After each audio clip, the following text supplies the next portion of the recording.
Bismillahirrahmanirrahim. Assalamualaikum warahmatullahi wabarakatuh.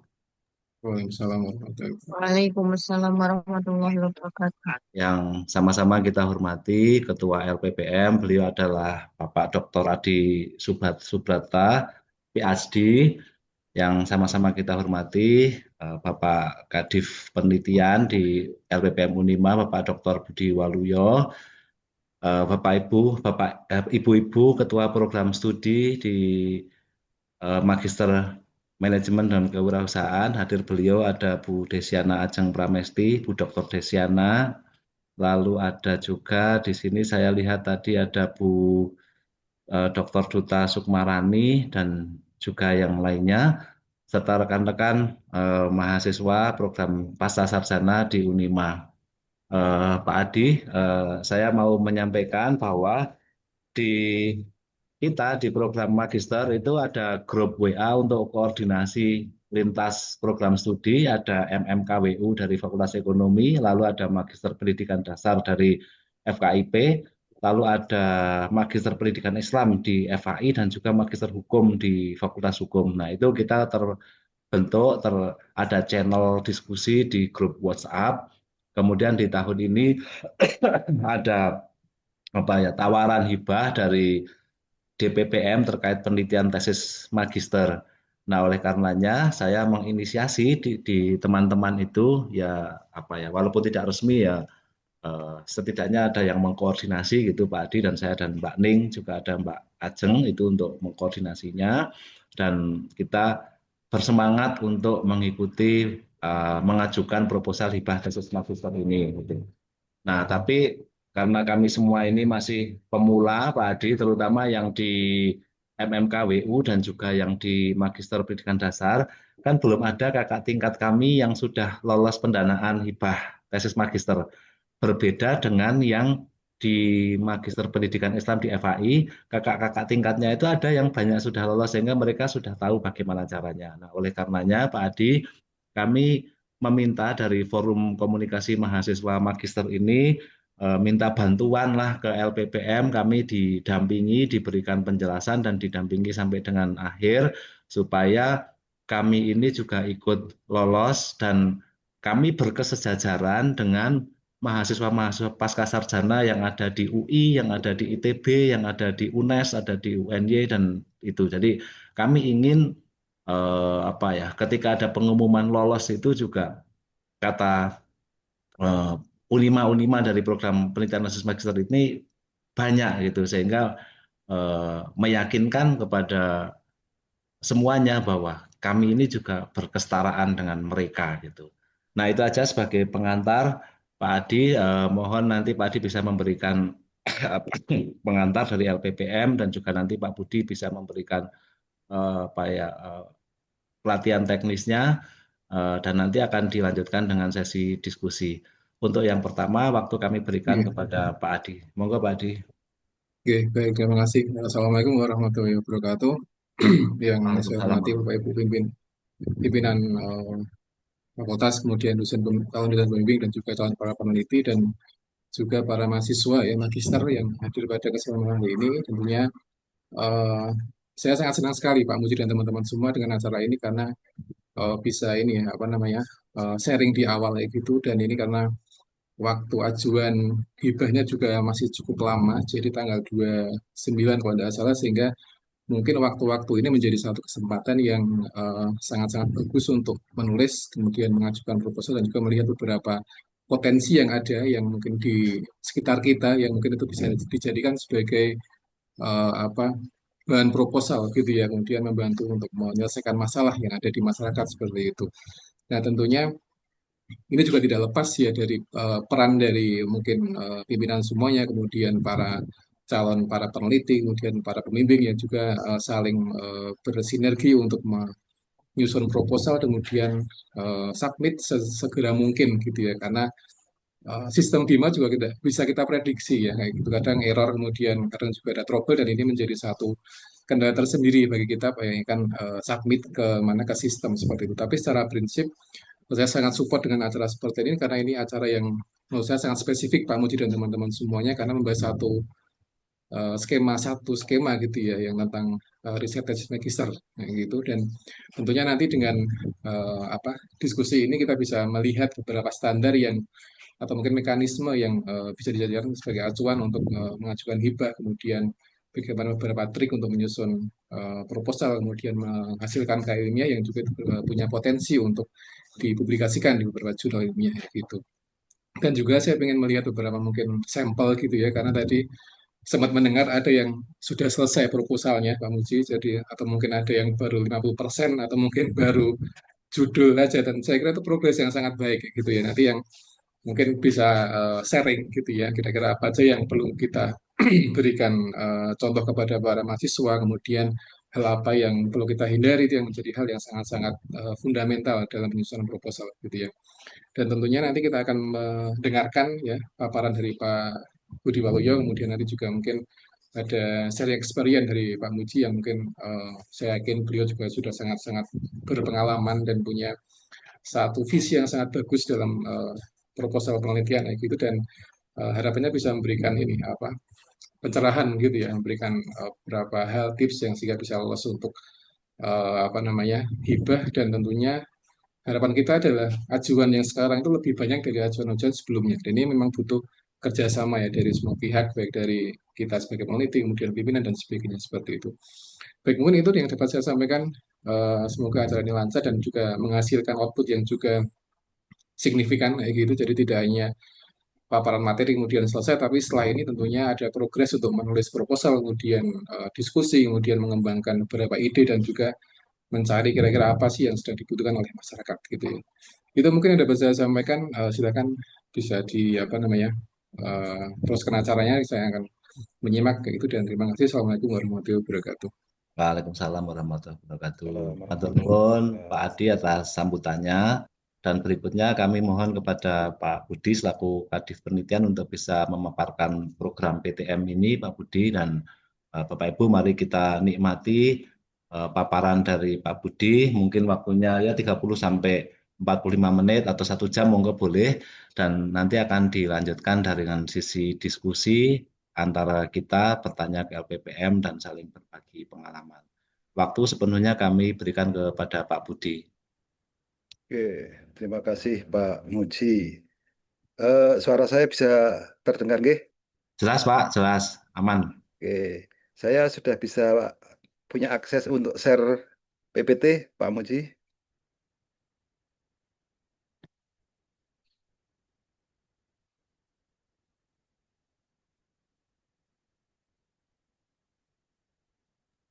Silakan Pak Budi. Nah, oke.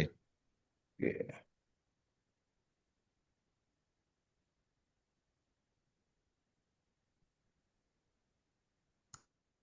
Oke, Bismillahirrahmanirrahim.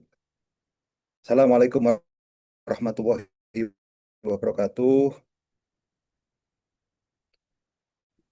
Eh, Bapak Ibu Dekan, kalau ada di ruangan Zoom ini yang saya hormati, kepada Bapak Ibu Kaprodi, program Magister Pendidikan Islam, program Magister eh, apa namanya Pendidikan Dasar, kemudian MKWU dan juga Hukum yang ada di ruangan Zoom ini, Bapak Ibu pembimbing atau calon pembimbing PTM Unima yang saya hormati dan juga rekan-rekan mahasiswa yang saya cintai. Tidak lupa Pak Adi selaku KLPPM Universitas Muhammadiyah Magelang yang saya hormati.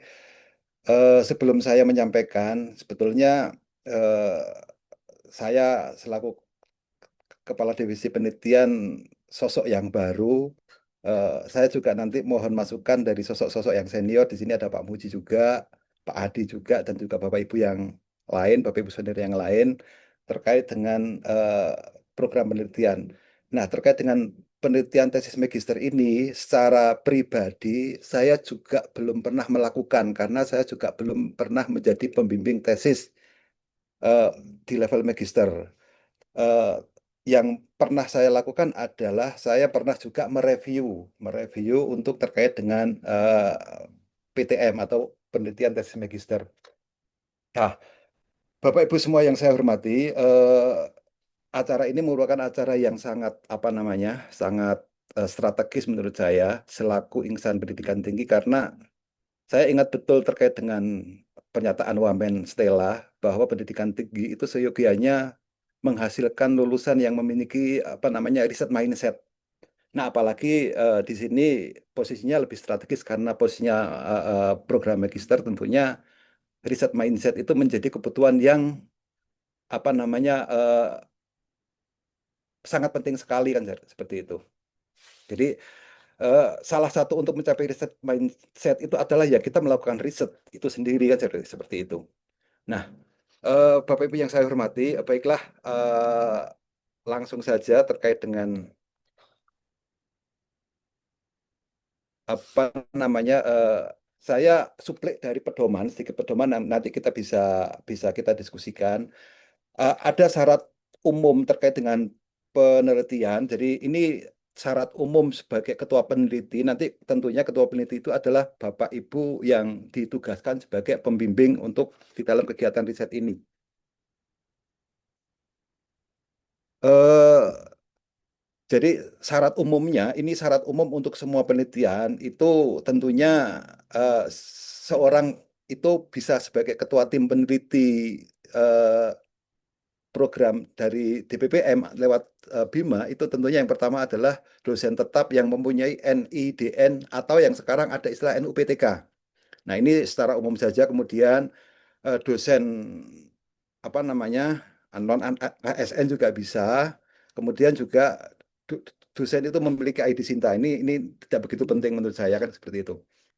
Kemudian terkait dengan anggota tim pengusul dalam hal ini terkait dengan penelitian magister tentunya nanti bisa juga satu dosen yang bukan dosen pembimbing utama. Itu opsional kan seperti itu. Nanti ada di bawah kan dan juga mahasiswa. Terkait dengan ini nanti jelas mahasiswa menjadi anggota utama terkait dengan penelitian tesis magister ini. Nah, yang perlu menjadi perhatian adalah pastikan bahwa ketua pengusul dari PTM atau Bapak Ibu pembimbing yang nanti menjadi ketua pengusul penelitian tesis magister ini itu adalah semuanya berstatus aktif di PD Dikti. Nah, insya Allah harapannya semua berstatus aktif di PD Dikti. Kemudian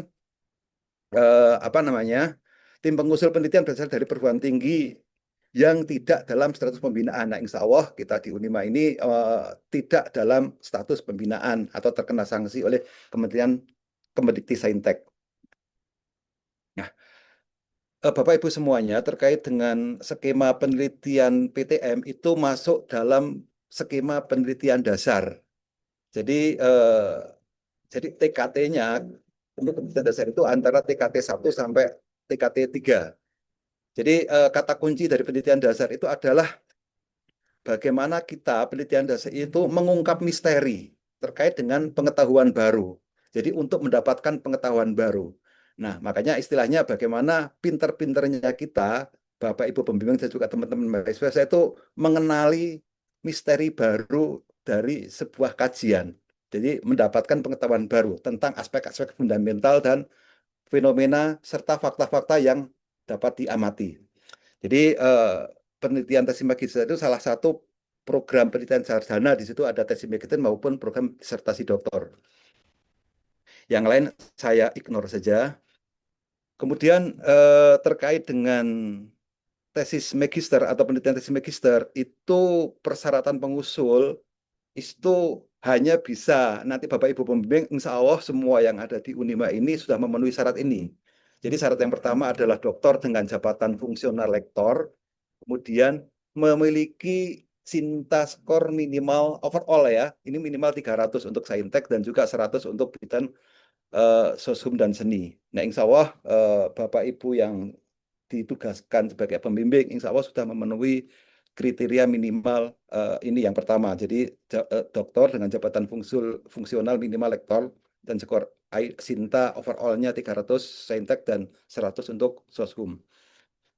Kemudian insya Allah yang kedua, penguatan berasal dari perguruan tinggi klaster mandiri utama Madya dan alhamdulillah kita sudah masuk di dalam klaster utama. Jadi kita berhak untuk mengakses PTM itu.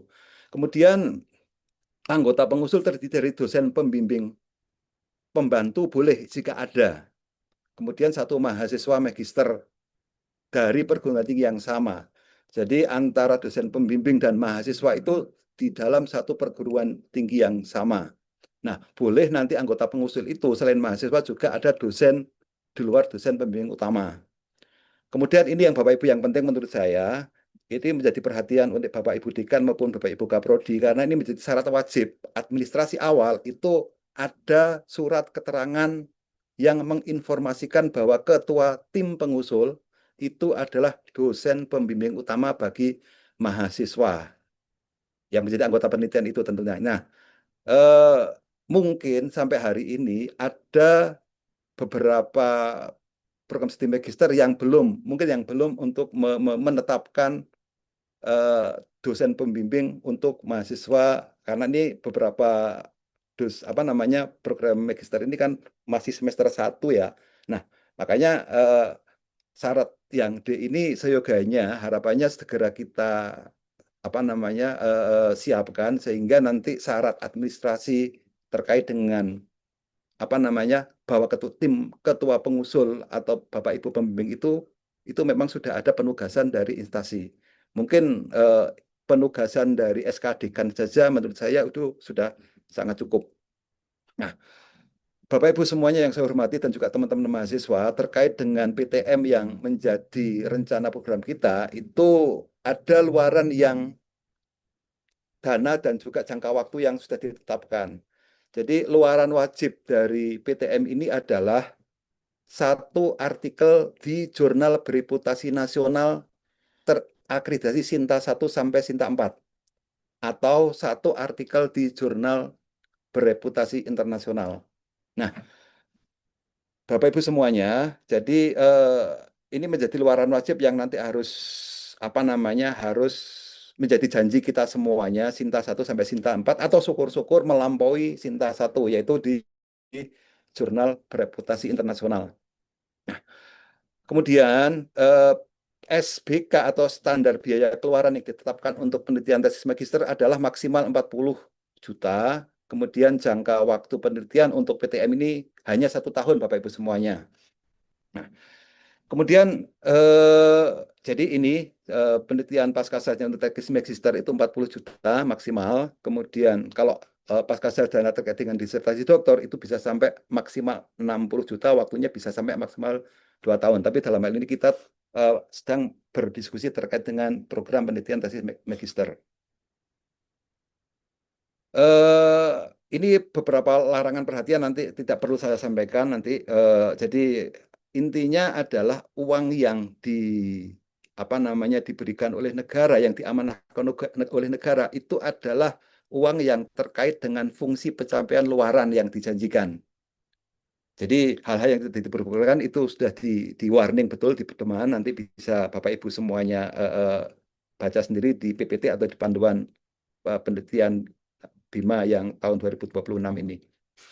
Nah, Bapak Ibu semuanya, ini bidang fokus penelitian itu kebetulan setahu saya, mungkin Pak Muji nanti bisa menambah atau Pak Edi bisa menambah, itu ada 8 prioritas ya. Ada 8 prioritas, tapi ada 5 prioritas utama. Jadi ada bidang pangan, energi, kesehatan, transportasi, produk rekayasa, Hankam, kemaritiman, sosial, humaniora. Nah, cuma ada sedikit yang menggelitik di saya karena kebetulan untuk program magister yang ada di Unima itu semuanya adalah program sosial humaniora gitu.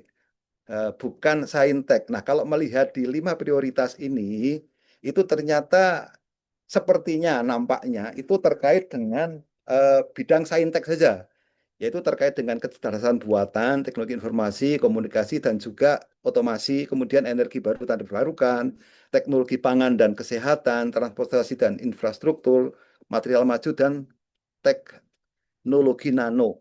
Nah, tapi saya yakin terkait dengan pendidikan itu persepsi saya bisa dikaitkan dengan prioritas yang pertama terkait dengan kecerdasan buatan, teknologi informasi dan juga komunikasi serta otomasi enggak. Nah, kemudian yang teman-teman dari MKWU misalkan itu mungkin bisa juga dikaitkan dengan energi baru atau terbarukan atau yang lain kan. Nah, saya nggak tahu, tapi ketika di riset fundamental yang sudah saya coba lakukan saat di Bima, itu di halaman ketiga di metadata itu kita harus memilih eh, satu dari 5 prioritas itu dan juga subprioritasnya kan seperti itu. Nah, 5 dari prioritas adalah nanti yang A, B, C, D ini.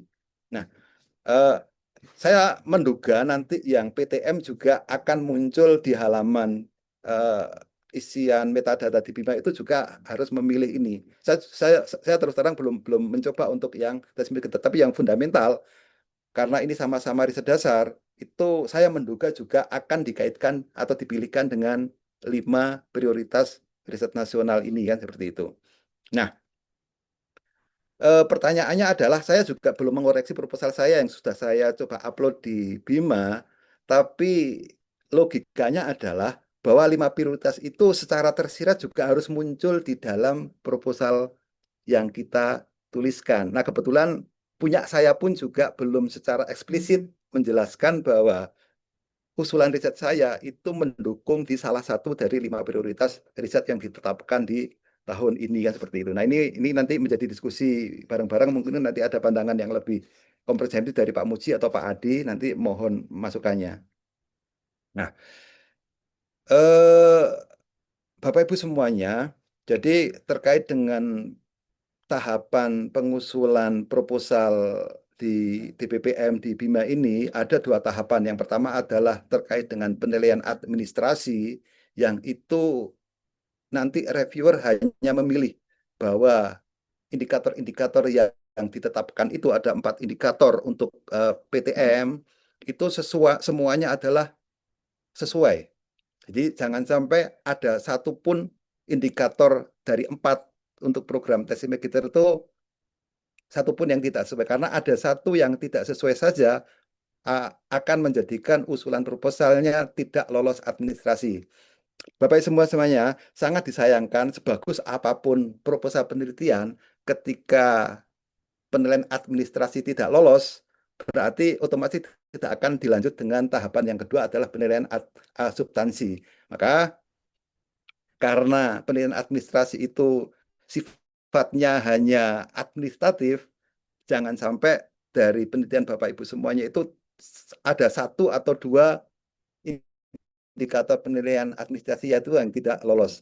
Yang pertama adalah kesesuaian isi perbagian. Nanti di template itu ada jumlah kata yang harus disampaikan, abstrak harus memuat apa, keyword itu harus ada 5 dan lain sebagainya. Kemudian apa namanya masing-masing itu harus ada apa, itu nanti kita lihat di template yang akan saya sampaikan nanti kan seperti itu. Kemudian jadi kesesuaian isi perbagian. Jadi nanti apa namanya, kalau nanti mintanya itu hurufnya itu Times New Roman, ya harus Times New Roman, atau Avenir yang kemarin itu juga harus Avenir. Nah, ketika tidak sesuai dengan perintah, nah sangat mungkin nanti usulan Bapak Ibu semuanya tidak dianggap tidak sesuai dengan apa namanya isi perbagian atau template yang sudah ditetapkan itu. Kemudian jumlah kata nanti di pendahuluan, di metode itu ada jumlah kata yang dipersyaratkan. Nanti kita bisa simulasikan bareng-bareng. Kemudian yang ketiga, model penulisan sitasi. Nah, jadi dari kemarin itu yang penting model sitasi dengan metode nomor.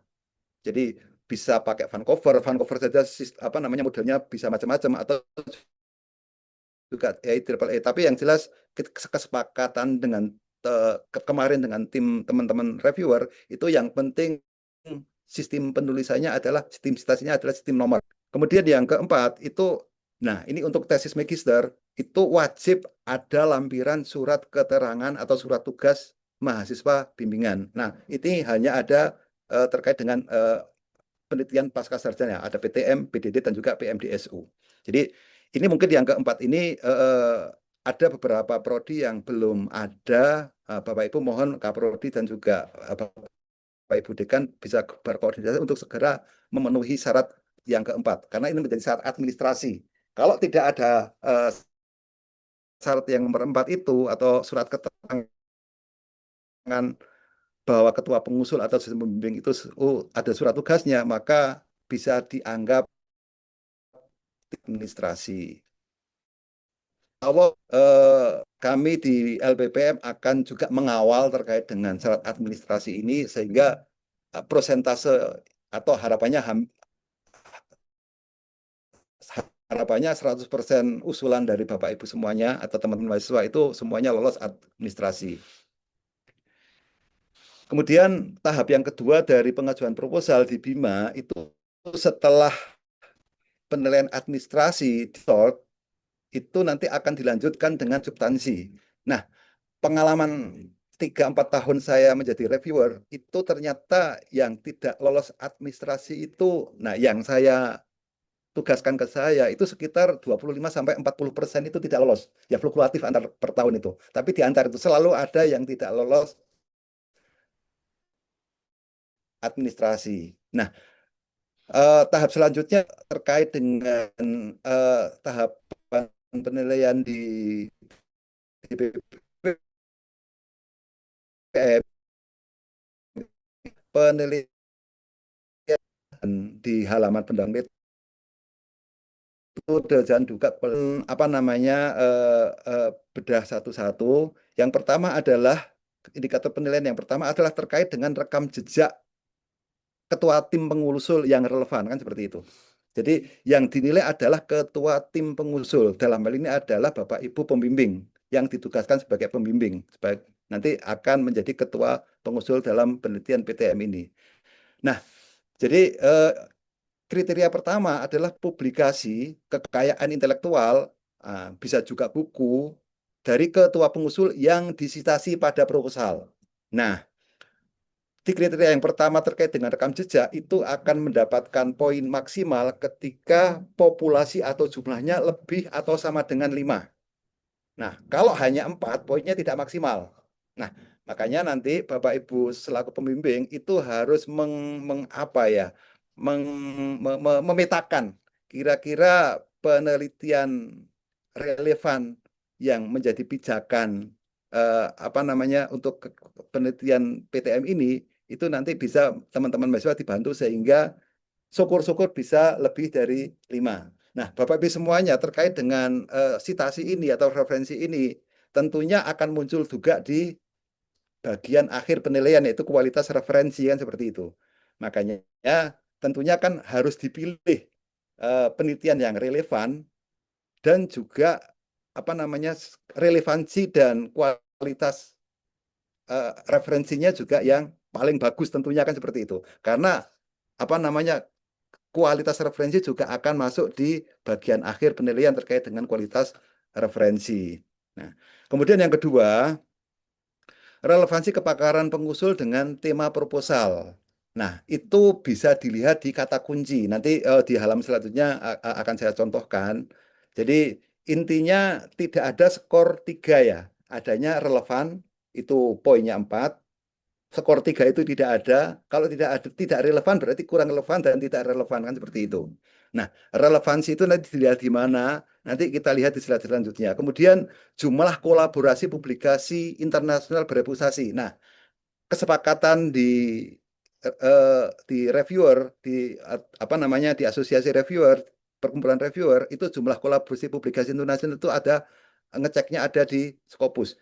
Nah, ini terkait dengan kolaborasi publikasi internasional bereputasi pengusul itu, nah ini sebagai takdir ya, nggak bisa di otak-atik. Nah, yang bisa kita lakukan adalah mengupdate. Kalau mungkin Scopusnya masih ada, tapi Scopus biasanya given dari Scopus ya. Itu kalau di atas 50 nanti poinnya bisa poinnya 4. Nah, untuk yang pertama rekam jejak yang relevan itu memang bisa kita upayakan, tapi ada sesuatu yang bisa kita tidak bisa ngotak-atik. Contohnya terkait dengan butir yang ketiga itu, jumlah kolaborasi internasional bereputasi ini. Nah, mungkin ini. Jadi yang pertama terkait dengan relevansi. Jadi tadi kata kuncinya kan di kata kunci ya. Nah, ini di mana nanti reviewer itu melihat salah satunya yang akan dilihat reviewer itu di rekam jejak ketua pengusul kan seperti itu. Benar nggak kata kunci? Misalkan ini punya saya ya, di sini ada metanol nomor butanol. Nah, sebelumnya ketua pengusul itu sudah pernah riset belum terkait dengan metanol, butanol atau diesel kata kunci yang di sana. Nah, dari sini bisa dibuktikan bahwa bisa kita tunjukkan bahwa memang terkait dengan kata kunci yang diangkat itu rekam jejak pengusul itu apa namanya mensupport terkait dengan usulan yang tercermin di kata kunci yang disampaikan itu. Ini salah satu yang dilihat di reviewer, salah satunya di rekam jejak yang dituliskan kan seperti itu. Nah, yang kedua adalah kalau reviewernya itu akan jeli, akan dilihat di sintanya kan seperti itu. Benar nggak kata kunci yang disampaikan itu rekam jejak pengusul di sintanya itu juga mensupport terkait dengan apa namanya relevansi yang ditentukan di kata kunci yang disampaikan kan seperti itu. Makanya itu hati-hati karena akan menentukan penilaian di referensi yang poinnya berapa tadi relevansi itu 5 ya. Jadi 5, 5, 5. Jadi rekam jejak itu total penilaiannya ada 15%. Jadi total 100 yang menjadi poin maksimal dari penelitian di PPM ini. Nah, kemudian terkait dengan rekam jejak yang disitasi. Nah, ini saya contohkan juga karena tadi nilainya akan eh, maksimal nilai 4 ketika nanti poinnya adalah 5. Nanti saya contohkan punya saya sendiri. Jadi nanti Bapak Ibu semuanya bisa ngebold. Jadi penelitian, nah utamanya adalah yang menjadi kita menjadi first author. Nah, di sini saya mencontohkan ada satu yang menjadi first author dan juga satu ada 3 yang menjadi first author dan 4 yang menjadi first author dan 1 yang saya sebagai anggota gitu. Nah, ini kalau lebih dari 5 kita punya potensi untuk mendapatkan skor yang tertinggi terkait dengan rekam jejak pengusul yang disitasi. Nah, kebetulan yang saya sampaikan di sini adalah semua adalah terkait dengan artikel di jurnal ilmiah bereputasi. Nah, tantangannya adalah ini akan juga dinilai di bagian kualitas referensian seperti itu. Makanya seyogianya yang dipilih di sini adalah ya sejumlah 5 dan 5-5-nya masuk di dalam kategori referensi yang berkualitas kan seperti itu. Sehingga di rekam jejak yang disitasi itu poinnya 4, di kualitas referensi juga bisa maksimal 4 kan seperti itu.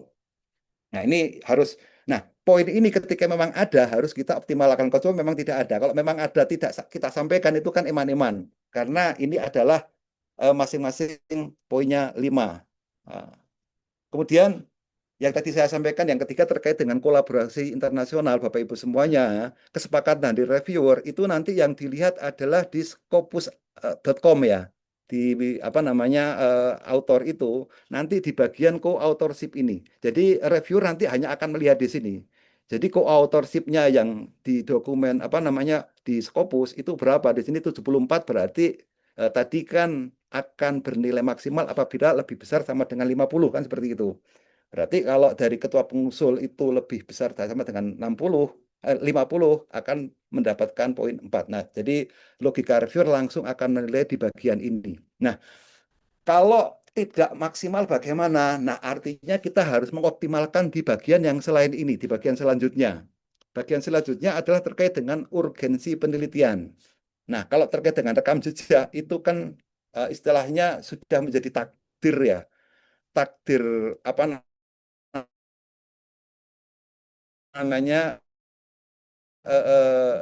takdir yang sudah terjadi kan seperti itu. Terkait 15 poin atau 15% yang pertama itu belum maksimal lagi supaya kita mendapatkan skor yang optimal tentunya kan seperti itu. Jadi terkait dengan bab 1 di bagian yang kedua adalah urgensi penelitian. Nah, Bapak Ibu semuanya, kalau di urgensi penelitian itu coba kita jumlahkan di sini 15, 10, 10, 10, berarti kalau kita totalkan kan berarti 45. Yang tadi kan 15 ya. Berarti total penilaian di bab 1 itu ternyata menempati porsi 60% atau 60 poin dari skor 100. Jadi ini sebuah apa namanya? sebuah tantangan yang harus kita perhatikan, sebuah indikator yang harus kita perhatikan, karena di bab 1 itu ternyata untuk PTM itu porsinya 60%. Jadi urgensi penelitian itu 40% atau 45 poin.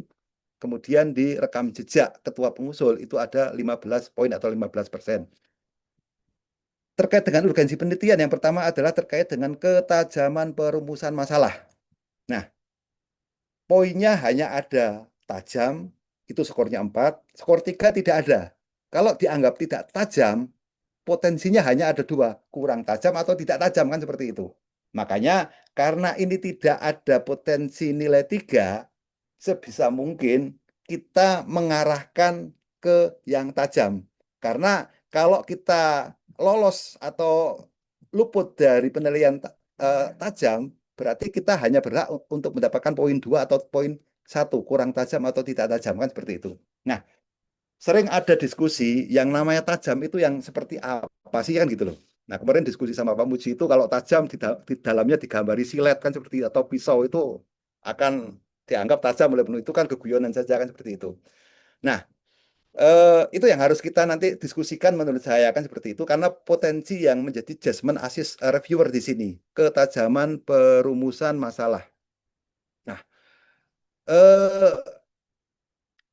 persepsi saya terkait dengan ketajaman perumusan masalah, apalagi terkait dengan riset dasar, karena riset dasar itu bahasa yang saya sampaikan di awal tadi, mengungkap misteri pengetahuan baru, maka yang dinamakan ketajaman perumusan masalah itu adalah kemampuan kita untuk mengungkap misteri baru itu, misteri keilmuan baru itu di dalam riset ini. Itu berlaku juga untuk riset dasar dan juga penelitian dasar atau penelitian dasar, penelitian fundamental atau penelitian dasar yang lain, kan seperti itu.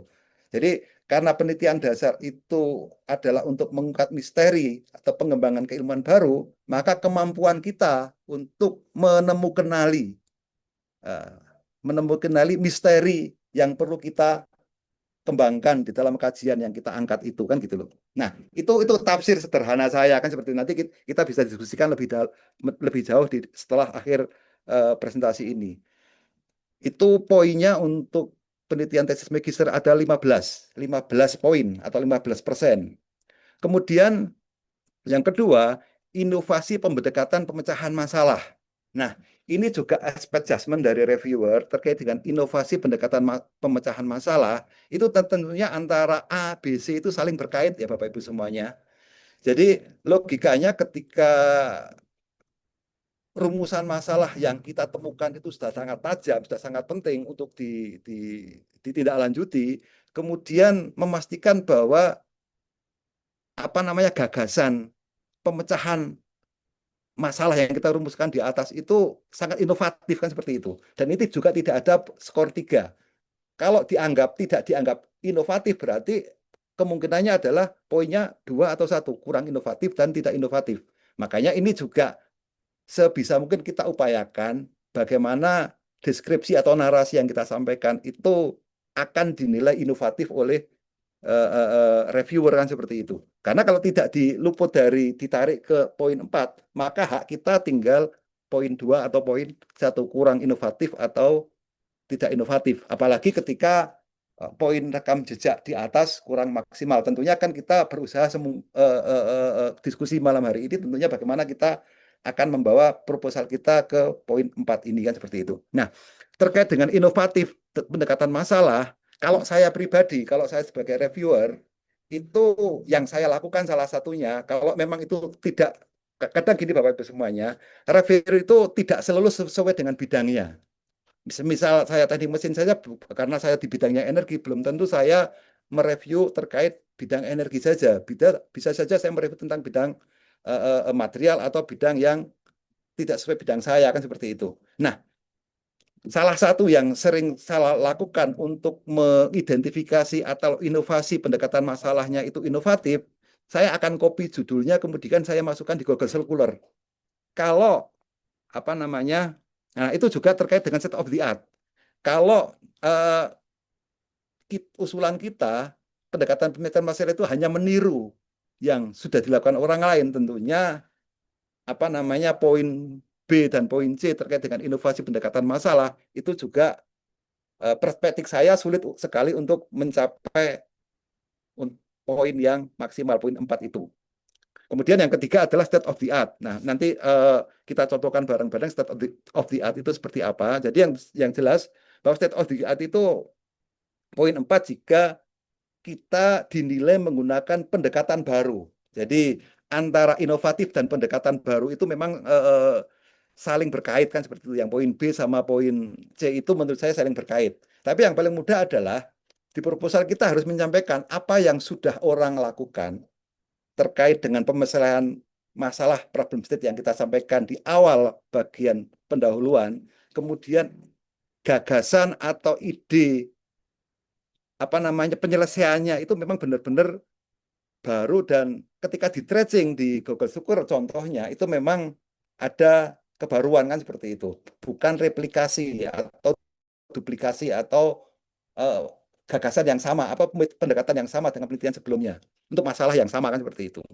Nah, itu juga poinnya 10. Kemudian poin 10 atau 10% lagi adalah akurasi peta jalan atau roadmap penelitian. Bapak Ibu semuanya, ini juga jangan sampai elus. Ini sudah menjadi kesepakatan antar reviewer. Apa yang dimaksud akurasi peta jalan atau roadmap penelitian itu adalah apa yang sudah dilakukan, kemudian yang sedang dilakukan, dan yang akan dilakukan. Nah, kalau memenuhi 3 aspek itu, nah beberapa kali saya kesepakatan dengan teman-teman reviewer itu berhak mendapatkan poin 4. Kalau hanya yang sedang dilakukan, yang akan dilakukan saja, itu tidak berhak mendapatkan poin maksimal. Jadi intinya terkait dengan akurasi peta jalan atau roadmap penelitian itu apa yang sudah dilakukan, yang relevan tentunya, dengan yang sedang dilakukan di proposal ini, dan yang akan dilakukan selama 3-5 tahun ke depan.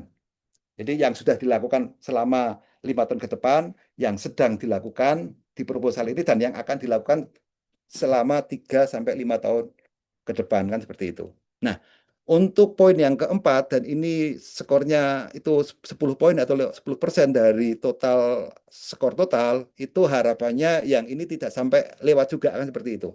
Jadi kalau urgensi penelitian ini semuanya mendapatkan poin maksimal, kan berarti kita berhak mendapatkan poin 45% dari total 100 poin total yang mungkin bisa kita capai. Nah, Bapak Ibu semuanya, yang kedua terkait dengan setelah pendahuluan sampai dengan roadmap akan dilanjutkan dengan metode. Kalau nggak salah yang tadi itu pendahuluan itu 100 word, tidak termasuk gambar. Kemudian yang metode kalau tidak salah juga 100 word ya batasannya. Nah, untuk metode ini itu kalau kita lihat untuk PTM penelitian tesis magister itu 10-5-10-0 karena tidak ada mitra untuk tesis magister ya. Berarti 10-10-5. Cuma 20%, 25% atau 25 poin. Nah,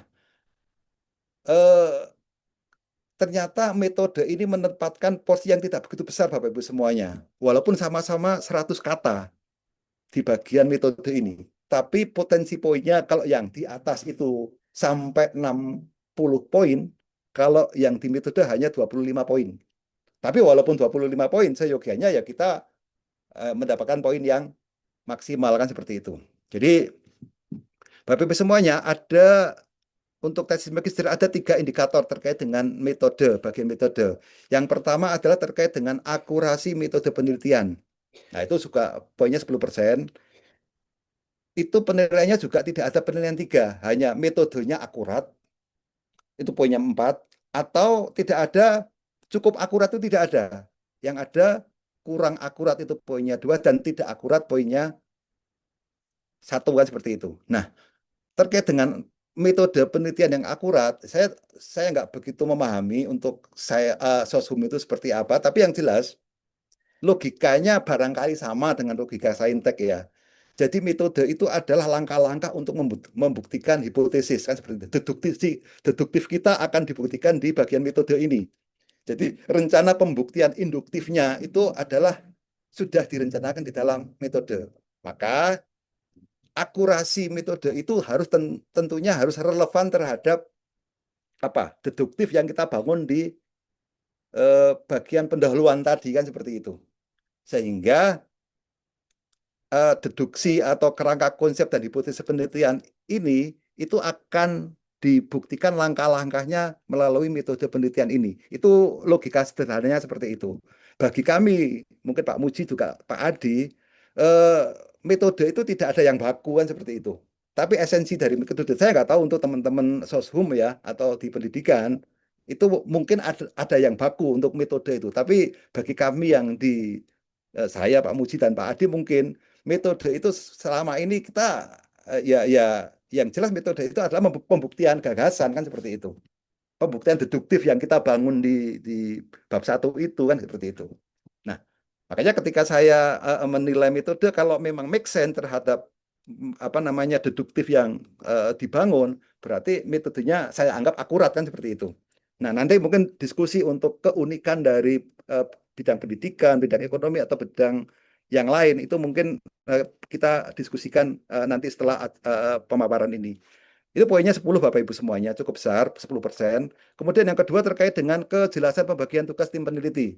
Nanti insya Allah dengan contoh template saja, ini poinnya 5. Jadi masing-masing ketua, anggota, atau ada anggota dosen, itu ada pembagian yang jelas. Itu poinnya tidak banyak, hanya 5. Tapi menurut saya karena ini administratif, jangan sampai ini kelewatan, kan seperti itu. Kemudian yang ketiga, yang C itu adalah kesesuaian metode dengan waktu, luaran, dan fasilitas.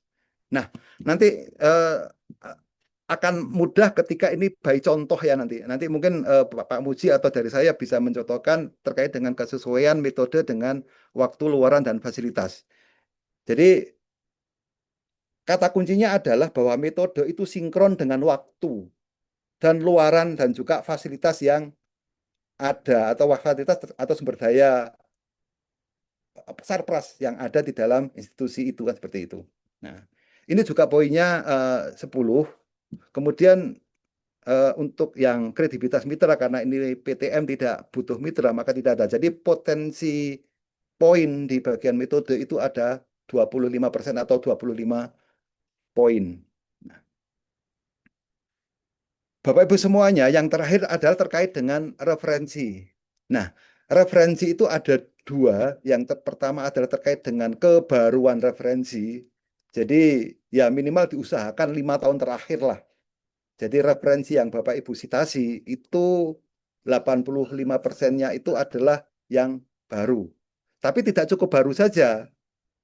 Jadi baru tapi juga relevan dan juga memiliki kualitas referensi yang bagus kan seperti itu. Nah, ini juga kaitannya sama tadi di bagian 1 terkait dengan relevansi pengusul, ketua pengusul kan yang harus disitasi poin maksimal 5. Makanya perlu dipilih bahwa limanya itu yang dari 5 tadi yang dipilih di bagian pendahuluan tadi atau disitasi di bagian atas tadi kok hanya 3 misalkan yang kualitas referensinya itu bagus, berarti nanti memastikan bahwa 80%-nya itu, nah itu persentase memang bagian referensinya referensi, apa persentase. Tentunya harus lebih banyak lagi, sehingga menambahkan referensi yang berkualitas sehingga persentase bisa masuk. Karena basisnya adalah persentase untuk di referensi ini. Tapi kalau yang di atas tadi, relevansi akan populasi. Kalau lebih dari atau sama dengan 5, itu poinnya maksimal kan seperti itu. Nah, Bapak Ibu semuanya, kesepakatan antara viewer terkait dengan referensi ini itu juga mensepakati sebagus apapun itu ada logika apa kepantasan kan gitu loh. Jumlah referensi itu seyogianya lebih dari 20. Jadi 20 sampai 25 lah minimal kan seperti itu. Jadi kalau sebuah proposal itu sangat tajam, sangat inovatif, tapi kalau referensinya cuma 10 atau kurang dari 10, itu juga mengindikasikan kesepakatan antara reviewer ini behind skin itu dianggap referensinya itu jangan dinilai maksimal kan seperti itu. Ini kesepakatan saja tapi tidak ada di panduan karena kalau di sini hanya persentase saja yang dinilai kan seperti itu. Nah, itu mungkin Bapak Ibu semuanya terkait dengan indikator penilaian substansi. Jadi yang pertama adalah tahapannya penilaian administrasi. Yang lolos administrasi akan berhak dilanjut untuk penilaian substansi. Nah, Yang akan didanai itu adalah yang memiliki potensi skor yang tinggi karena logikanya adalah yang akan di-shot kan seperti itu walaupun diskusi di teman-teman reviewer atau dengan apa namanya DPPM itu untuk tesis magister atau penelitian pasca itu memang kalau lolos administrasi itu kemungkinan besar kalau memang apa namanya ya agak semut lah gitu. Apa nasihat ke teman-teman reviewer itu karena itu penelitian pasca sarjana DPTM, PDD maupun PMDSU itu adalah semacam bantuan kan gitu.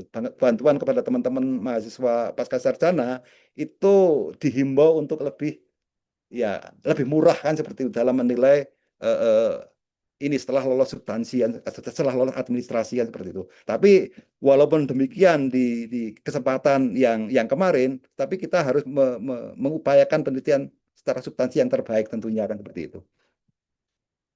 Nah, Bapak Ibu semuanya terkait dengan apa namanya template-nya, jadi ada 3 bagian ya. Jadi sebenarnya ada 4 bagian, bagian judul, ringkasan, dan kata kunci.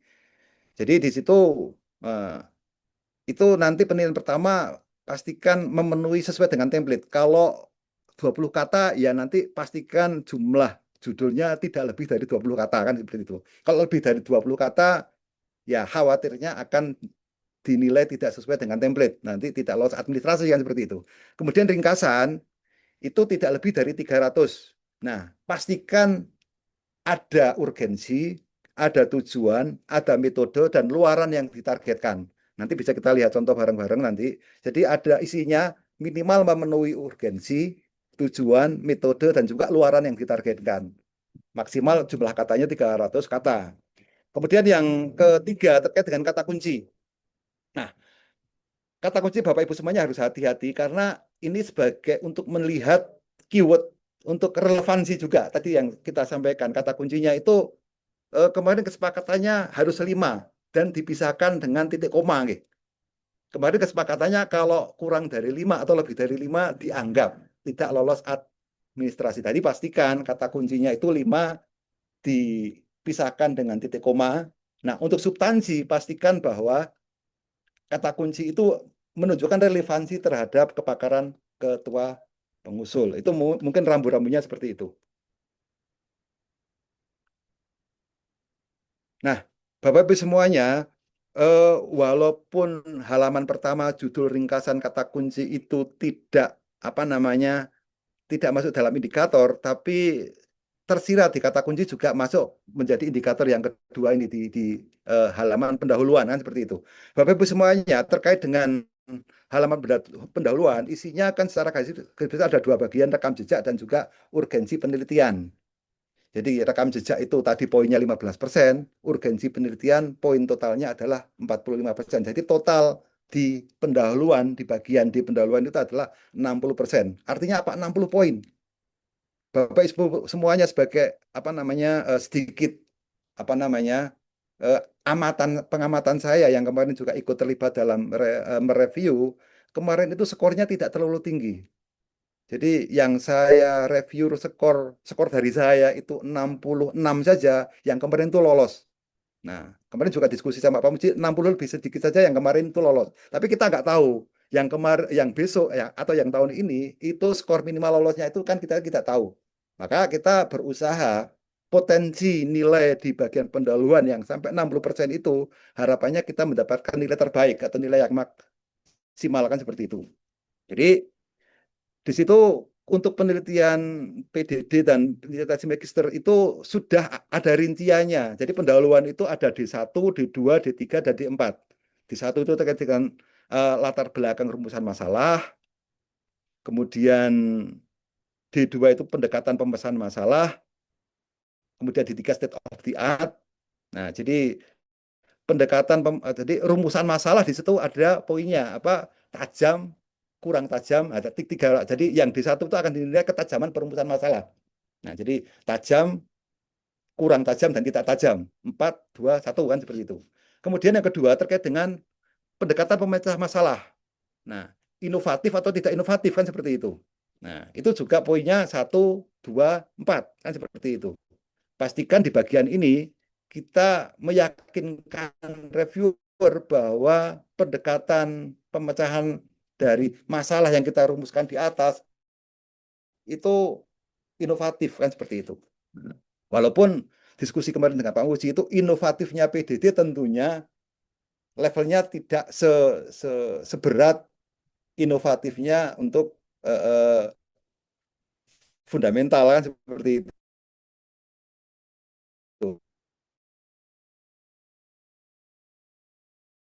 Usaha bahwa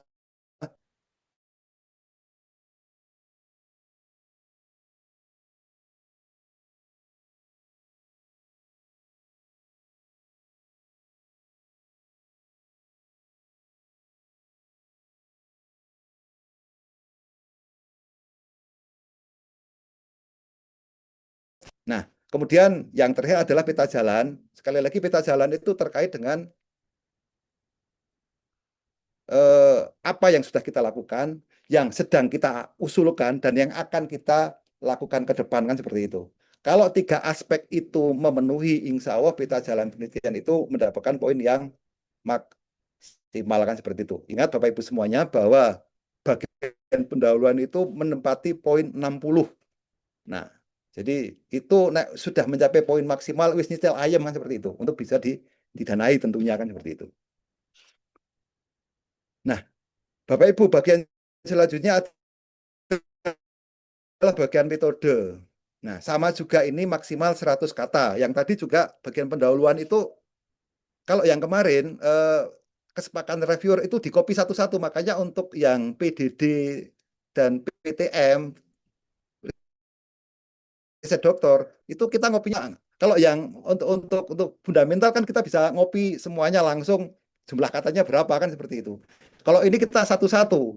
Di D1 itu berapa, ditambah di 2 berapa, ditambah di 3 berapa, ditambah di 4 itu berapa, maksimal tidak boleh 100 kata, kan seperti itu. Nah, jadi ini ngopinya memang bagian yang tidak termasuk perintahnya itu, bagian yang hanya kuning saja, kan seperti itu. Totalnya tidak boleh 100 kata. Nah, yang ke bagian yang ketiga setelah ringkasan, keyword dan judul, kemudian latar belakang, kemudian yang ketiga adalah metode. Poinnya 25%. Nah, jadi ini juga ditetapkan semaksimal 100 kata. Jadi ada 3 poin yang perlu diperhatikan. Yang pertama adalah diagram air itu menggambarkan, jadi diagram air itu bisa flowchart atau bisa tabel, itu yang menggambarkan aliran apa namanya metode penelitian. Itu yang harus diperhatikan, yang sudah saya kuningin itu. Apa yang sudah dilakukan itu di apa namanya dikabarkan dulu sebagai mukadimah dari metode penelitian. Kemudian apa yang akan dikerjakan selama waktu yang diusulkan atau selama 1 tahun ke depan.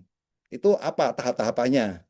Nah, yang disampaikan tadi, kalau Bapak Ibu ingat, adalah bahwa metode ini akurat. Akurat apa? Akurat adalah membuktikan deduktif yang kita bangun di halaman pendahuluan, kan seperti itu. Nah, nanti mungkin kita bisa diskusikan untuk ekonomi atau untuk pendidikan itu seperti apa. Yang jelas bagi kami, bagi saya, mungkin Pak Musi juga sama, metode itu tidak ada yang baku terus terang. Tapi kalau teman-teman yang lain memang ada yang mensepakati kebakuan metode, itu ya mungkin keunikan di masing-masing bidang ilmu di situ. Kemudian metode penelitian harus memuat sekurang-kurangnya. Nah, ini sekurang-kurangnya Bapak Ibu semuanya. Jadi metode itu harus ada prosesnya seperti apa, luarannya, indikator capaian yang ditargetkan. Nah, untuk lebih mudah, nah pengalaman kita di Unima itu dibuat semacam matrik tabel, kan seperti kolom 1, kemudian luarannya itu nanti setiap proses itu ada luarannya apa, kemudian setiap luaran itu indikator capaiannya apa, itu bisa lebih mudah dipahami menurut pengalaman kita nyusun proposal seperti itu. Kemudian anggota atau mitra yang bertanggung jawab pada setiap tahapan itu juga disampaikan. Nanti mungkin bisa lihat contoh-contoh, Pak Muji juga akan menyampaikan contoh. Yang kedua, metode penelitian itu harus jalan dengan RAB. Nah,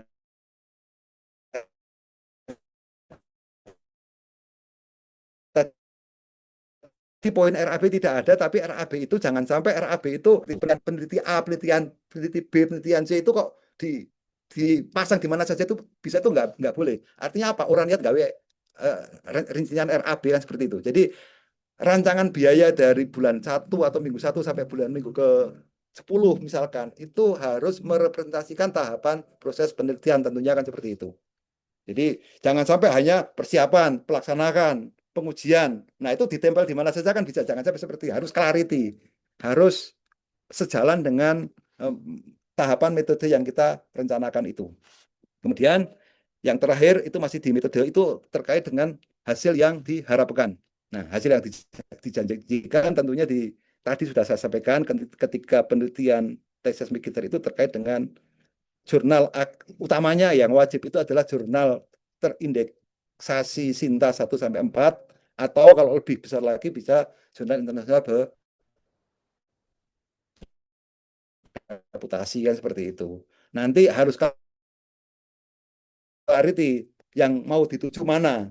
Misalkan Sinta 1, Sinta 2. Kalau internasional kemana harus jelas juga. Kemudian reputasinya seperti apa bisa disampaikan di sini, dan juga disampaikan juga kalau ada target luaran tambahan juga bisa disampaikan di sini Bapak semuanya. Nah, karena PTM itu jadwal penelitiannya itu 1 tahun, nah yang di sini yang jelas nama kegiatan itu jangan sampai terlalu normatif. Persiapan, pelaksanaan, pelaporan, luaran, jangan sampai seperti itu, harus sesuai dengan tahapan metode yang saya sampaikan tadi. Nah, kemudian yang terakhir terkait dengan daftar pustaka, ada 2 indikator terkait dengan kemutahiran, itu poinnya 5 atau 5%. Jadi pastikan referensi yang Bapak Ibu sampaikan di sini adalah referensi yang mutakhir, kalau bisa 5 tahun terakhir. Kemudian kemutahiran dan juga referensi primer kan seperti itu. Nah, itu kesepakatan antara Viro juga Bapak Ibu sebenarnya sebagai informasi. Untuk konferen, Bapak Ibu semuanya sekali lagi, untuk konferen itu kemarin disepakati bukan referensi primer. Jadi yang termasuk primer itu adalah dari art journal, bukan konferen kan seperti itu. Apalagi buku bukan primer gitu. Yang jelas yang sering menjadi debatable adalah apakah conference itu termasuk primer. Nah, kesepakatan beberapa tahun terakhir itu bahwa conference itu bukan masuk dalam referensi primer. Nah, maka pastikan bahwa yang 80% itu adalah referensi primer dan mutakhir, dan juga relevan terhadap usulan proposal, dan juga kualitasnya, apalagi kita sudah langganan Scopus nih Bapak Ibu semuanya, pastikan kualitas referensi yang kita ajukan dari jurnal yang berkualitas tinggi, karena poinnya 15% dan itu bisa diupayakan. Jangan sampai kelewat 15 poin, itu bisa merubah nasib dari yang didanai menjadi tidak dinai, padahal itu bisa kita ikhtiarkan dan gratis kan seperti itu. Mungkin itu Bapak Ibu semuanya pengantar diskusi barangkali. Jadi sebagai disclaimer, saya yakin Bapak Ibu pembimbing itu jauh lebih pengalaman dari saya, apalagi Pak Muji, Pak Adi juga. Harapannya nanti saya hanya sebagai pemantik karena menjadi bidang saya sebagai divisi penelitian, tapi bukan berarti saya yang lebih mengetahui terkait dengan seluk-beluk penelitian. Jadi diskusinya diskusi yang lebih memberikan masukan untuk semuanya, kita harapkan untuk yang lebih bagus lagi untuk diskusi setelah slide ini. Mungkin itu Pak Muji yang saya sampaikan, kurang lebihnya mohon maaf. Saya akhiri dulu. Assalamualaikum warahmatullahi wabarakatuh. Waalaikumsalam warahmatullahi wabarakatuh.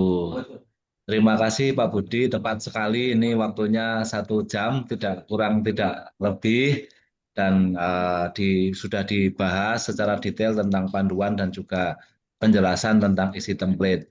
Nah, selanjutnya kita ke diskusi ke rekan-rekan mahasiswa maupun Bapak Ibu dosen pembimbing. Monggo kalau ada yang ingin ditanyakan, diberikan waktu untuk pertama mungkin 3 penanya dulu, tetapi nanti 1 pertanyaan langsung akan dijawab oleh Pak Budi atau Pak Adi. Dipersilakan monggo Mas Mbak, teman-teman dan juga Bapak Ibu dosen pembimbing untuk bisa mendiskusikan, merespon dari apa yang tadi disampaikan oleh Pak Kadif Penelitian. Iya, mungkin Pak Muji, Oke, malam Pak Adi dan Pak Budi. Ya, saya mau menanyakan Pak, ini karena kan juga saya kembali lagi ke ini ya, ke penelitian dikti setelah beberapa tahun. Jadi saya juga mengulang lagi meraba dari awal. Kaitannya tadi apa yang disampaikan Pak Budi itu yang bidang fokus penelitian, Pak. Itu kan kita arahnya harus ke sana ya, ke 5 prioritas.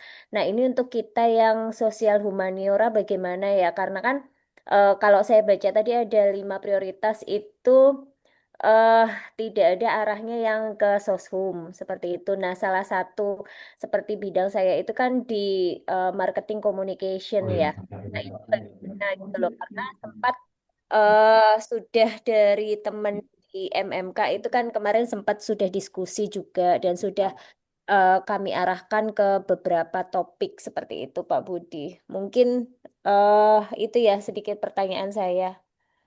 Terima kasih. oke. Monggo Pak Budi untuk bisa Oh, direspon. ini kayaknya yang jawab Pak Muji nih. Yang boten no. Eh, nggih. Ini hanya perspektif saya saja ya Bu Ajeng ya. Jadi mungkin enggak, walaupun topiknya terkait dengan apa namanya marketing misalkan, tapi dikaitkan dengan ada yang universal di poin satu itu prioritas satu itu kan gitu loh. TIK yang TIK itu kan lebih prioritas, apalagi di era sekarang semuanya kan apa namanya go digital kan seperti itu.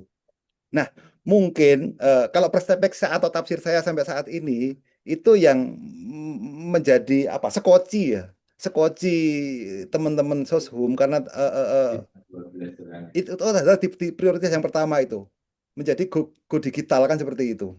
Nah, di poin prioritas yang pertama itu. Nah, itu perspektif saya kan seperti itu. Tapi mungkin nanti Pak Adi atau Pak Muji bisa memberikan perspektif yang lebih tepat kan seperti itu terkait dengan prioritas yang diprioritaskan di dalam proposal atau di Bima tahun pengusulan tahun ini ya seperti itu. Mungkin itu Pak Muji, monggo, monggo ditambahkan Pak Muji dan Pak Adi. Pak Adi Gimana ada Izin Pak? tambahan? tambahkan dikit, Oke, Pak. silakan. Saya tak sedek. Oke, Ya, barangkali mungkin bisa lebih dispesifikan gitu, Mbak Ajeng untuk problemnya apa, kemudian nanti kan apa bisa disambung-sambung ke dengan beberapa prioritas yang disampaikan Pak Budi gitu ya. Mungkin poin yang pertama teknologi atau mungkin yang kedua dan sebagainya itu mungkin bisa di apa namanya dikoneksikan dengan beberapa yang tadi disampaikan ya gitu. Jadi kita yang dibutuhkan adalah mungkin hal-hal yang spesifik gitu ya berkaitan dengan problem yang ada di apa namanya ekonomi ya dan sebagainya gitu. Pak Adi, sedikit. Jadi berarti nggak masalah ya. Kemarin saya kepikirannya itu memang teknologi informasi, tapi kayak sosial media gitu, berarti kan agak-agak menyambung ke sana, nggak masalah ya. Mm-mm, nggak masalah. Kayaknya masuk di yang pertama tadi kayaknya Ya, deh makanya untuk strategisnya gitu. Cuman ya tadi apa kita harus benar-benar jeli untuk melihat problemnya di lapangan seperti apa, kemudian kira-kira relevansinya di apa namanya bidang tadi itu yang mana gitu kan kita benar-benar perlu di apa ya petani dengan detail ya gitu Mbak Ajeng kayak gitu. oke. Ya. Maaf yang kedua juga Pak itu tadi kaitannya surat apa namanya yang apa namanya dosen pembimbing sebagai ketua itu SK SK pembimbingan saja cukup ya. Nggih, SK pembimbingan kami dari MK itu pekan lalu sudah nggih. terbitkan Pak. Jadi itu saja cukup ya untuk bukti syarat administrasi tidak apa maksudnya apakah perlu karena kan di SK itu kan hanya apa namanya nama dosen pembimbing, kemudian nama dosen, nama mahasiswa, kemudian topik yang rencananya akan di apa namanya ditulis oleh mahasiswa. Apakah itu saja cukup ataukah nanti dibuatkan surat khusus yang nanti kalau sudah proposal itu sudah ada judul pastinya, itu dibuatkan surat pernyataan lagi ataukah itu saja cukup? Nggih. Mungkin sedikit pengalaman kesepakatan antar reviewer kemarin ya terkait dengan hibah pasca penelitian pasca sarjana nggih. Itu memang disepakati yang penting ada surat tugas yang sah, yang ada stempel sah dari institusi kan seperti itu. Nah, itu dianggap cukup untuk sebagai syarat administrasi untuk program penelitian pasca sarjana ini. Nah, kalau di beberapa PTN besar itu kan punya departemen ya. Jadi pas stempel departemen saja kemarin dianggap sah. Kan seperti itu. Nah, apalagi dekanat, apalagi universitas kan seperti itu. Jadi ada surat tugas yang sah sebagai syarat administrasi untuk lampiran bahwa ketua pengusul itu memang dosen pembimbing dari mahasiswa yang menjadi anggotanya kan seperti itu. Seperti itu Bu Ajeng. Oke, oke. Berarti sudah cukup ya. Terima kasih, Pak.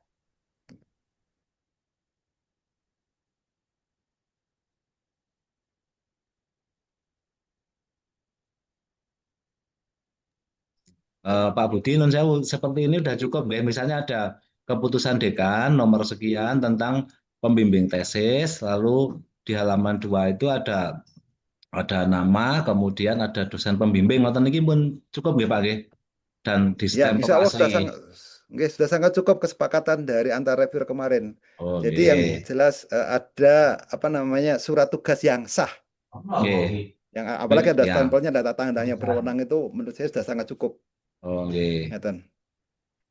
Itu nggih Bu Ajeng sudah dijawab langsung oleh Pak Kadif. Oke, terima kasih. Oke. Selanjutnya monggo Bapak Ibu semua untuk bisa menyampaikan pertanyaan atau tanggapan atau apapun yang terkait dengan pengusulan ini gitu. Nah, kalau belum ini Pak Adi, kalau yang di MPI itu kan di kakak-kakak tingkatnya itu sudah ada contoh. Nah, kami yang di MKWU, yang di Pendas, di MH itu kan belum ada contoh.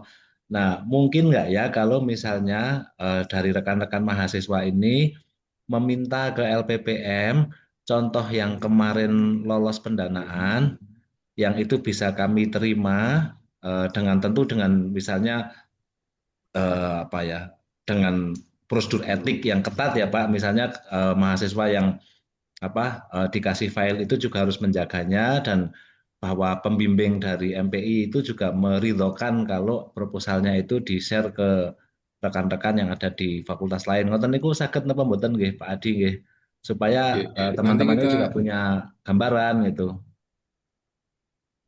oke, insya Allah nanti kita bantu Pak Muji. Kita Oh screening dulu nggih. kira-kira mana yang lost gitu ya, dan kita akan Nggih. sharekan untuk filenya. Oh nggih, Izin nggih. dengan yang punya dulu gitu mungkin ya. Nggih, nggih, nggih. Jadi untuk kepentingan internal saja tentunya, dan kita harus saling menjaga bagi yang memiliki proposalnya juga secara terbuka menyampaikan kesediaannya, dan kami sebagai mahasiswa ini bisa mendapatkannya. Nggih, bukan untuk dicontoh tetapi setidaknya karena ini sesuatu yang baru bagi kami di MKWU dan juga di Pendas, itu kan perlu nggih semacam kayak tolok ukur lah gitu. Nggih. Matur nuwun Pak Adi. Monggo rekan-rekan yang lain kalau ingin ada pertanyaan lagi, Izin Pak, mau tanya. silakan. Nggih, Mbak Ajeng Eh, Mesti. jadi, ya Pak, jadi nanti kita mulai penulisan proposal dan lain-lainnya itu untuk sebelum diserahkan ke dosen pembimbing itu kira-kira tanggal berapa nih Pak, biar sesuai eh, timeline dan juga tidak crowded waktunya untuk direview dan lain-lain oleh dosen. Maksudnya sampai ke dosen pembimbing gitu Pak.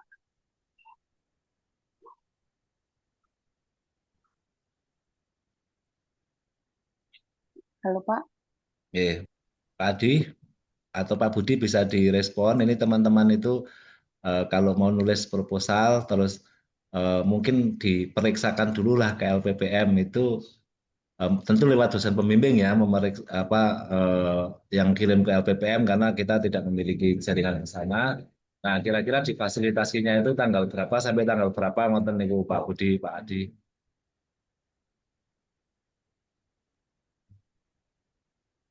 Oke, Pak Budi, monggo. nggih, Pak Adi dan Bapak Ibu semuanya.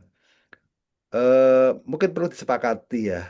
Eh, saya yakin ada teman-teman mahasiswa atau Bapak Ibu mahasiswa itu yang belum lama lulus dari S1, tapi ada juga yang sudah sangat lama. Riset ki koyo ngopo kuwi selali kan seperti itu. Mulai ini sekolah ngendi juga sudah lupa kan seperti itu. Nah, eh, eh, walaupun mungkin di mata kuliah tertentu metopen misalkan itu sudah di di apa diinduksi kan gitu loh. Oh mulai ini ki sok kok ngene iki kan gitu loh. Mungkin kan seperti itu.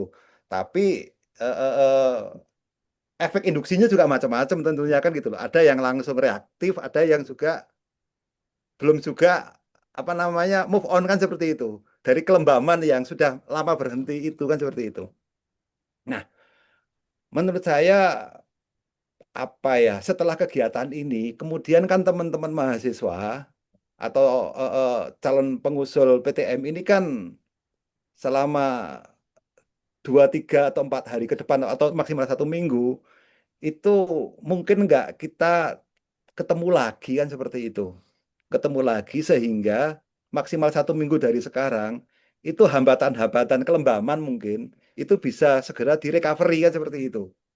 Nanti mungkin nanti LPPN ngapain, pembimbing ngapain, itu bisa kita cari jalan keluarnya kan seperti itu. Karena memang kasusnya macam-macam kan seperti itu. Ada yang sudah lama berhenti, ada yang kelembabannya masih bagus kan gitu loh. Baru direm sedikit dulu, setelah sudah daftar dulu langsung tancap lagi, sudah bisa lari kenceng misalkan kan seperti itu. Makanya kalau kegiatan semisal ini itu mungkin 1 minggu sekali barangkali hal-hal yang menjadi kendala kelembaban misalkan atau masalah-masalah yang lain itu bisa segera terpecahkan kan seperti itu. Mungkin kalau usul saya seperti itu. Mungkin Pak Adi seperti apa monggo? Oke, mungkin gitu cukup Pak Budi. Intinya kita pengen lihat progresnya gitu ya setelah acara ini gitu ya. Progres apa namanya penyusunan dan sebagainya gitu. Dan kita upayakan mungkin kalau bisa sebelum seminggu ya mungkin alhamdulillah gitu ya. Tapi kita akan lihat ya gitu setelah acara ini ya. Makasih Pak Di. Eh, Mungkin ini Pak Budi atau Pak Di kan ini kami juga bagian dari meskipun nanti kami itu sebagai anggota itu kan juga bagian dari tim peneliti di Unima. Nah, mohon kalau ke depan ada sosialisasi atau pendampingan apapun ini kami di komunitas warga mahasiswa Pasca ini diundang ya Pak Bud, Pak Adi supaya apa bisa terlibat mengikuti secara kontinu gitu.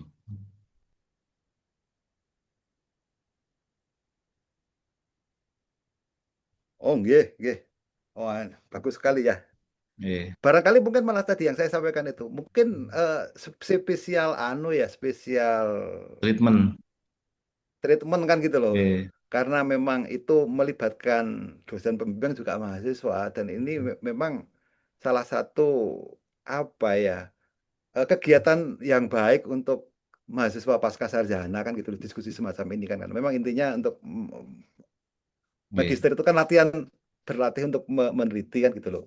Nah, Atau mungkin nah, ini aja. diskusinya Oke. Kalau kita buat janjian nggih. aja gimana Pak Budi misalnya malam Selasa di minggu depan kita juga mengadakan forum yang sama tetapi sudah bentuknya itu langsung review ada yang presentasi dan nanti diberikan komentar bareng-bareng ngoten gimana Pak Bud? Bisa nggih? Nggih, nggih, kok bagus itu, nggih. Oke, Nggih. jadi Dan kayak macam mungkin Atau mungkin anu ya, Pak Muji, nggih, mungkin sebelum H-1 barangkali kita sudah di-sharekan proposalnya sehingga kita bisa baca dulu gitu, tidak langsung pas acara gitu ya nggih, masih baca nggih. kalau memungkinkan sih kayak gitu ya. Ya, nanti kami bantu ya Pak di apa Hmm. grup mahasiswa itu ya ya nanti saya coba apa eh, sampaikan kalau ada informasi-informasi dari LPPM itu karena kebetulan Ya. saya juga kenal Pak Di, kenal Pak Budi dan di grup apa namanya di grup mahasiswa nanti saya coba kalau ada informasi saya sampaikan ngoten nggih Pak tapi kami minta untuk bisa difasilitasi terus malam mungkin malam Selasa atau malam apa intinya kami itu pengen lolos Pak gitu. Oke. eh, di sini ada pembimbing MPI mungkin Pak Muji bisa back practice kan gitu loh. Kira-kira langkah-langkah yang efektif seperti apa ketika membimbing kegiatan semacam ini? Mungkin kalau ada Pak Imron mungkin atau Pak Ahwi atau yang sudah pengalaman membimbing itu kan sehingga best practice-nya bisa disampaikan ke teman-teman pembimbing yang lain sehingga syukur-syukur metode yang sudah pernah terbukti sukses itu bisa diadop atau di apa namanya disitasi oleh teman-teman pembimbing yang lain kan gitu, seperti itu.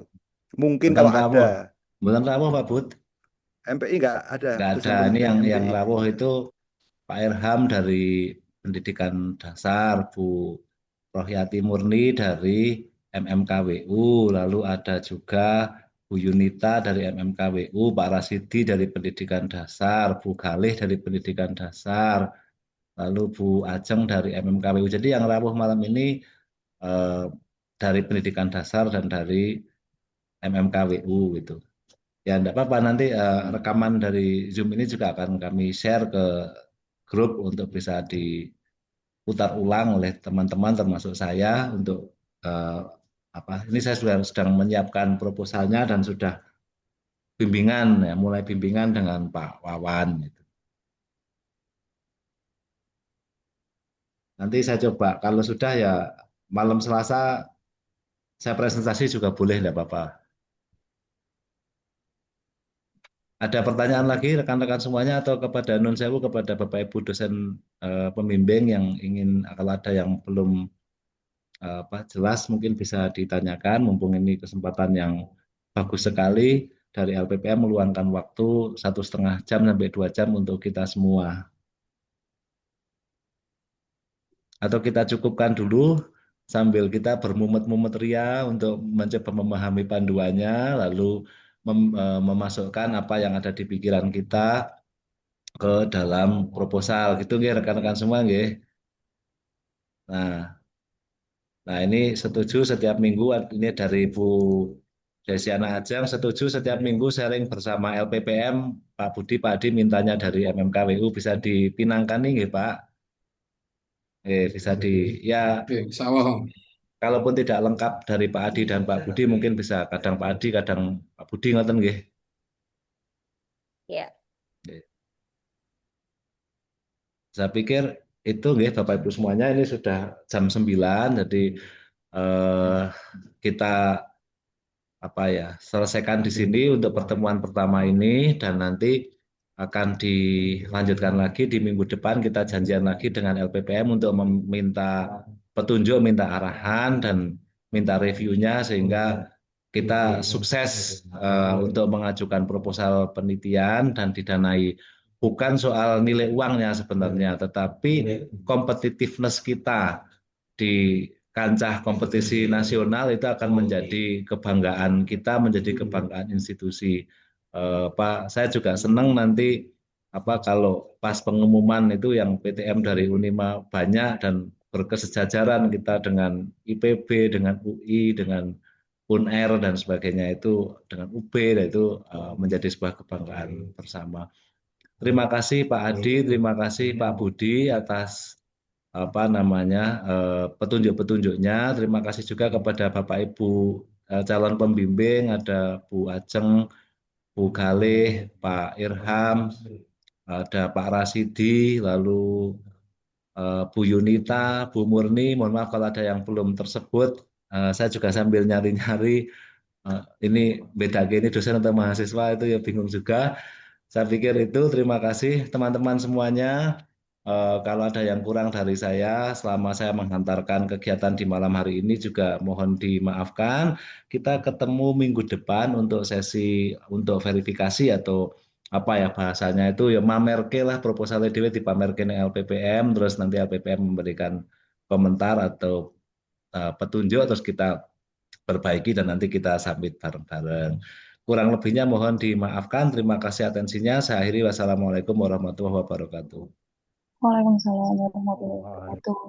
Matur Yes. suwun, Pak. Oke, selamat malam teman-teman semua. Silakan di-download template-nya lalu diisi sesahnya ndae sak gaduhe gitu ya. Nanti setelah itu baru kita diskusikan lagi. Ya, Kak. Oke.